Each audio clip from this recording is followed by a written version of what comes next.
Hello, my name is David Robertson, and this is another educational video from artistblacksmith.com. Today we are going to learn how to make a wild rose. All pieces are forged, and we use 3 different pieces and a rivet to hold it together. Now, let's get started. The 3 pieces I start with are 2 pieces of 1/4 by 2 inch flat bar, 2 inches long, and 1 piece of 3/4 by 1/4 inch flat bar about a foot long. The 2 pieces become the petals of the flower, and the flat bar becomes the stem. I'm using a fullering tool which you may not have seen. I call it a guillotine fullerer, and it's a shouldering tool. It's made out of mild steel. It just has a pivot point at the back and then this flexible arm on top. The thickness is 3/8 of an inch. I find this works for most of my shouldering applications. So I take a hot bar and I'm going to shoulder notches on all 4 sides. You could also do this by cutting splits into the bar.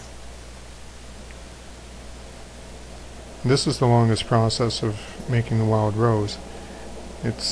You have to keep going a little bit at a time from each side. So you work 2 pieces at the same time, and this is the second piece. And you do want it quite hot so that you can sink the tool in top and bottom. And you also want to flip it over top and bottom so you get an even notch on both sides.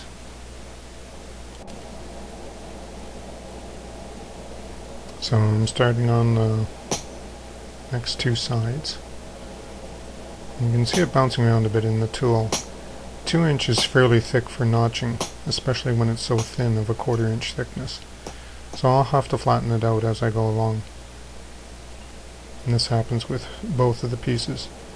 But you can see I'm starting to get the notches to develop. And you'll see shortly how it becomes more and more defined. I had to take quite a number of more heats than what you actually see in the video, so don't expect it to go as quick as what you'll see in the next few clips. Again, this is the second piece, and I'm notching it top and bottom. You could also use a spring fuller if it was set at the right spacing. I've been using this guillotine fuller for a number of years now, and it's worked well. They're pretty easy to make as long as you have a welder. And you can see the notches now. These notches define the petals of the rose, and so you can make them quite deep and have larger and larger petals. So I've got the 2 pieces in the forge heating up each time, and I just cycle between the 2 of them.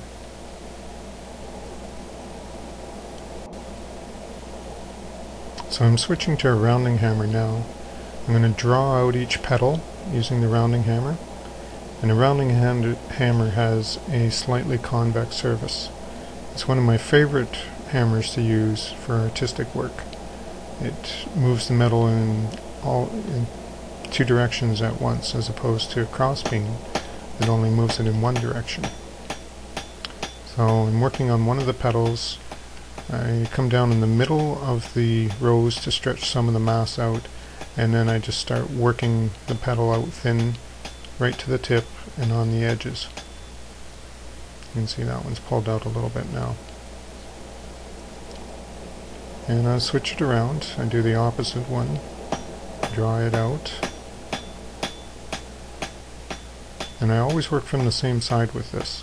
I find the hammer gives a really nice texture on the front surface of the flower.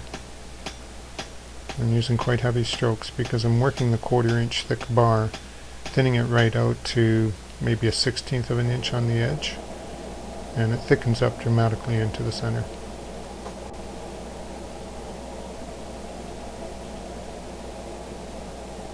And work this around all 4, try and pull them out evenly. And you can go back if one's a little bit shorter than another, you can stretch it out a little bit.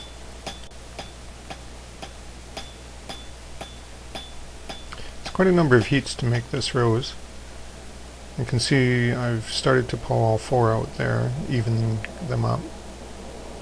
Now I'm using a rounded chisel, so it's got a straight edge that's been curved a little bit this way and has been rounded off that way. It's not a sharp cutting edge on this. It's for lining or veining or grooving. And what I'm doing is I'm running a central line from the tip of the petal down to the center of the rose. And this defines the petals a little bit more. Use my hold down. It goes down to a foot petal below the anvil, so I'm actually stepping on it to increase the pressure to clamp down on the petals of the rose. And I'm overlapping my chisel marks. I have enough heat to get 2 of the petals done, and then I'll rotate it around and line the other 2 petals.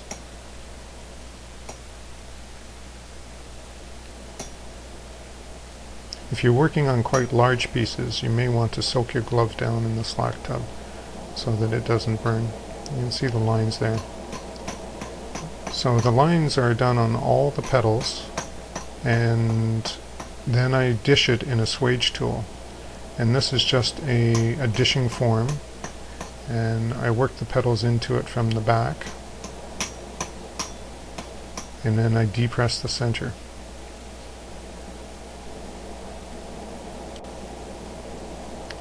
I don't want to leave the petals flat. There you can see the 4 lines on one of the flowers. If you leave it flat, then it doesn't look natural or realistic. Now I'm creating the stem portion, and I've just notched the flat bar over the end of the anvil, and essentially I'm creating a sort of a penny scroll out of it. I've notched it on the edge, you can see the notch there, and then I'll draw it out over the horn, and I'll end up rounding the corners off. And this just makes a nice transition from flat bar into the stem and then into the flower. And then I'll use the rounding hammer again to increase the size of the penny. And the penny is what I'll end up riveting through to hold all the flowers together. And just like any draw out, you work all 4 sides and then you round off the corners. There's the rounding hammer again. And I'm just working on the very tip, just creating a thinner but larger round circle.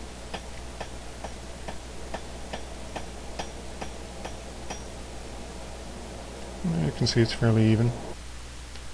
Now I've curved it, and it's cold now. I've wire wheeled all the pieces, and now I'm assembling with the rivet.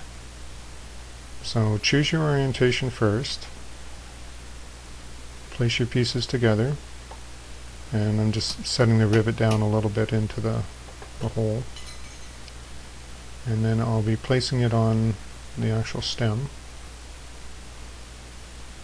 If you forget to wire wheel before, then you'll get scale caught in between the petals and you won't be able to get it out.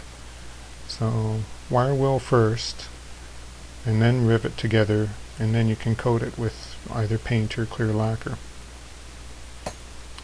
So I'm using a ball peen hammer, and I just mushroom over the back end a bit, and then I switch to the ball itself, and I create a nice round even peen on the rivet. I'm using the corner of the anvil to support the front of the rivet. And then, just for personal preference, I'll take the front of the rivet and I'll just hammer texture over top of it so that there's a little bit more life in it. So that finishes the wild rose. And these are 2, the one on the right is the one I just completed. The one on the left was made from 1/8 by 2 by 2 flat bar, and you can see the difference in size. Thank you for watching. Please visit artistblacksmith.com for more information on blacksmithing and tips and techniques regarding blacksmithing as well. Thanks again. Bye for now.